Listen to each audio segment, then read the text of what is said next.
Le prince William et Kate, duchesse de Cambridge, doivent adopter une approche encore plus pratique à l'avenir, selon une source affirmant que l'héritier du trône prévoit une refonte du rôle de prince de Galles dont il va hériter.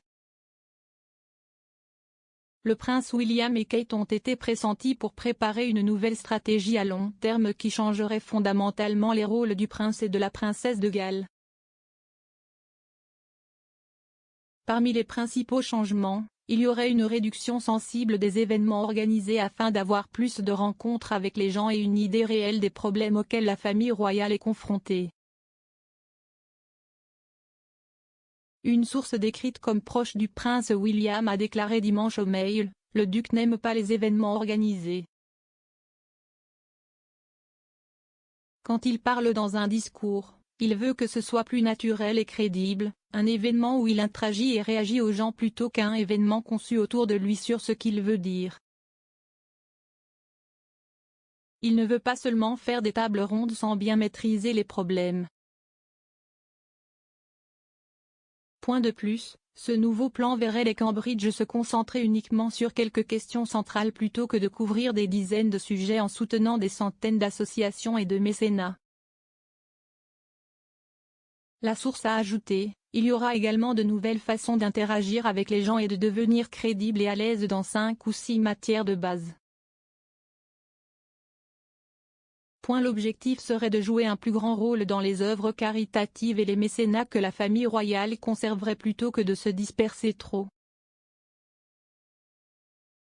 Le journal a également affirmé que le plan de refonte incluait le duc exploitant sa formation médiatique pour faire plus d'apparitions à la télévision et déployer Kate, l'un des membres les plus populaires du cabinet, dans plus de visites et de tournées en solo. En effet, le voyage solo de 2 jours de Kate à Copenhague a été un succès retentissant. La duchesse s'est rendue au Danemark dans le cadre d'une mission pour en savoir plus sur l'approche de pointe du pays en matière de petite enfance, qui est devenue l'un de ses principaux sujets d'intérêt. Pendant le voyage, elle a entrepris plusieurs engagements seule, écoutant des maires et des experts et partageant ses propres idées. Elle a également rencontré la reine Margrethe II pour une audience officielle et la princesse héritière Marie, avec qui Kate s'est liée d'amitié il y a plus de 10 ans lors de la visite du duc et de la duchesse de Cambridge au Danemark. Cette visite à l'étranger était particulièrement importante car elle montrait à quel point Kate était confiante dans son rôle royal depuis qu'elle s'est mariée avec le prince William.